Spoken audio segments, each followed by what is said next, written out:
Selamat malam, kita kembali berjumpa pada malam ini untuk bersama-sama berdoa dan mendengarkan firman Tuhan. Mari jemaat kekasih Tuhan, kita siapkan hati kita. Sebelum mendengarkan firman Tuhan, kita berdoa. Syukur bagimu Tuhan, kami boleh menikmati kasih setiamu dalam sepanjang hidup yang telah kami lalui. Malam ini kami rindu untuk kembali disapa firman Tuhan. Berkati kami agar firman-Mu ini bermakna bagi kami. Di dalam nama Tuhan Yesus kami berdoa. Amin. Saudara, pada malam ini kita akan membaca dan merenungkan firman Tuhan dari kitab Injil Matius pasal 17 ayat 24 sampai 27. Firman Tuhan mengatakan, ketika Yesus dan murid-muridnya tiba di Kapernaum, datanglah pemungut bea bait Allah kepada Petrus dan berkata, "Apakah gurumu tidak membayar bea 2 dirham itu?" Jawabnya, "Memang membayar."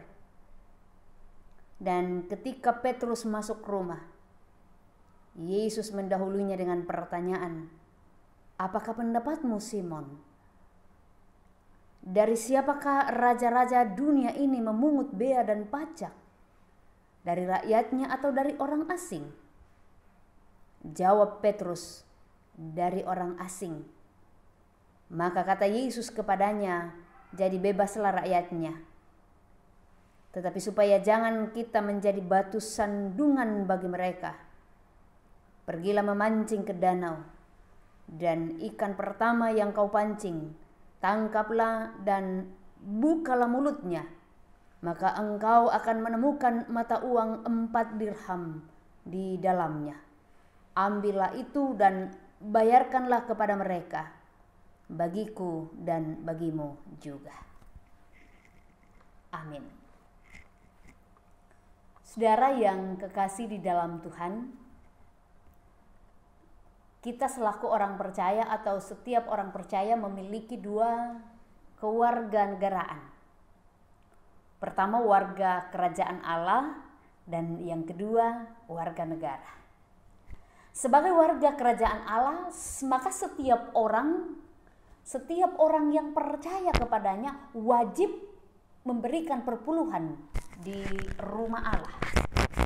Lalu sebagai warga negara, orang-orang percaya harus membayar pajak penghasilan, sebab pemerintah adalah wakil Allah di dunia. Karena itu dalam Kejadian 30 ayat 11 sampai 16 di sana dicatat bahwa setiap orang Israel wajib memberi persembahan setengah sikal, atau setengah sikal itu rupanya itu 2 dirham. Itu diberikan kepada Tuhan.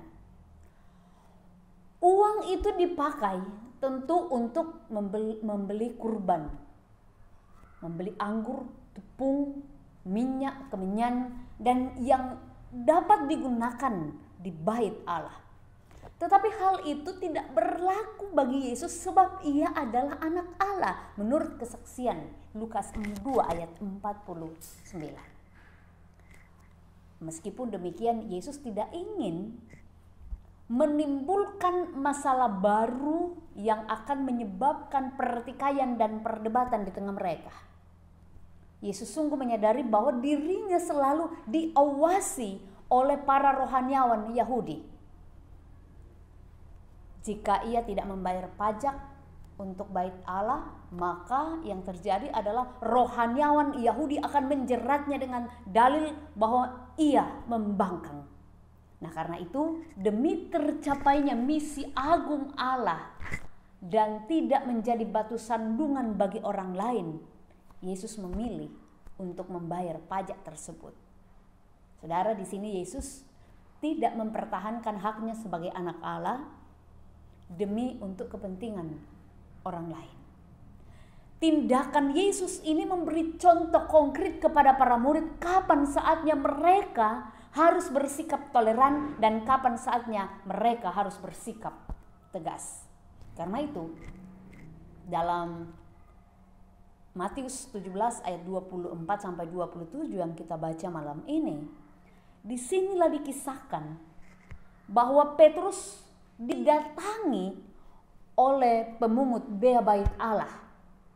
Dimulai ketika Tuhan Yesus itu dan murid-muridnya kembali ke Kapernaum dan Petrus ditanya oleh mereka, apakah gurumu atau apakah gurunya membayar bea?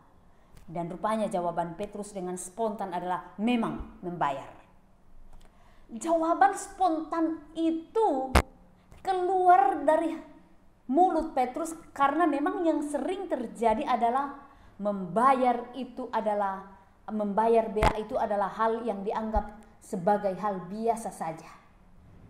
Dan dalam hal ini Tuhan Yesus mendahului bertanya kepada Petrus sebelum Petrus masuk ke dalam rumah. Tuhan Yesus mengatakan, apakah pendapatmu Simon? Dari siapakah raja-raja dunia ini mengungut bea dan pajak? Dari rakyatnya atau dari orang asing? Apa jawaban Petrus? Petrus menjawab dari orang asing. Dan jawaban Petrus ini rupanya tidak cocok dengan jawaban Petrus kepada pemungut bea. Itu berarti bahwa Petrus dalam memberi jawaban atau Petrus menjawab dengan tidak konsisten. Lain kepada pemungut bea, lain kepada Yesus. Sehingga kepada kita di sini kita mau belajar bersama bahwa kepada tiap orang kadang banyak juga orang memberi jawaban yang tidak konsisten. Lain ke si A, lain ke si B. Hal ini terjadi karena reaksi Petrus kepada Kristus itu tidak tepat. Nah, karena itu respon sejati seharusnya dipikir baik-baik sesuai dengan kehendak Tuhan atau apakah itu tidak sesuai dengan kehendak Tuhan. Kalau kita menjawab karena takut kepada manusia dan ingin menyenangkan manusia, maka jawaban kita pasti akan senantiasa memberi jawaban yang menyenangkan saja dan kadang itu tidak konsisten lagi. Jawaban kita seharusnya berpusat kepada Kristus yang berdaulat atas kehidupan kita. Jangan asal menjawab. Banyak orang asal menjawab. Iman sejati memberikan kepada kita jawaban sejati juga. Karena itu jawaban Tuhan Yesus atas persoalan yang dihadapi oleh Petrus di atas adalah rupanya Yesus menyuruh Petrus pergi memancing. Ini sesuatu yang aneh. Pertanyaannya adalah apakah kaitan memancing dengan membayar pajak?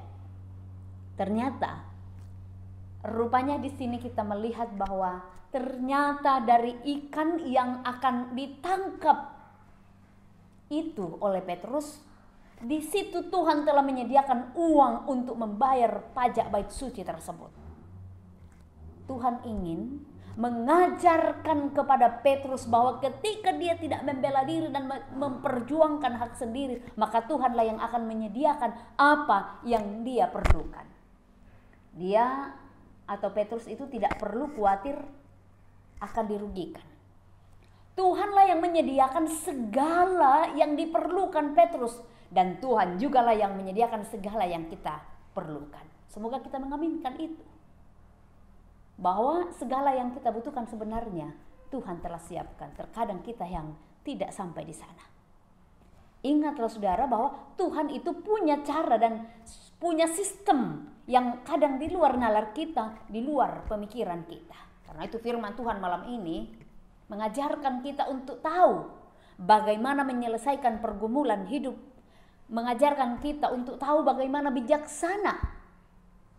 Mengajarkan kita bahwa Tuhan menyelesaikan setiap persoalan yang kita alami bersama. Karena itu saudara-saudara, camkan firman Tuhan ini bahwa iman Kristen itu bukan hanya untuk hari ini saja, tetapi iman Kristen itu untuk seluruh perjalanan kehidupan kita, seluruh perjalanan waktu hidup kita. Kita kadang jatuh, bahwa memang kita harus jatuh bangun dalam menghidupi iman kita itu. Tapi tentu bahwa ketika kita harus jatuh bangun dalam menghidupi iman kita itu akan membawa kita semakin hari semakin bersandar kepada Tuhan. Dan itulah yang disebut dengan pertumbuhan iman. Itulah proses pengudusan hidup kita. Amin. Mari bersama kita aminkan firman Tuhan ini, kita naikkan doa. Syukur kita kepada Tuhan. Kita berdoa. Terima kasih Tuhan untuk waktu yang Tuhan beri bagi kami malam ini. Kami boleh mendengarkan firman Tuhan.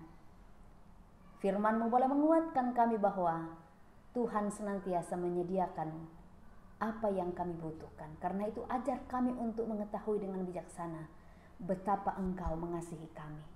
Betapa Engkau menyiapkan segala yang kami butuhkan.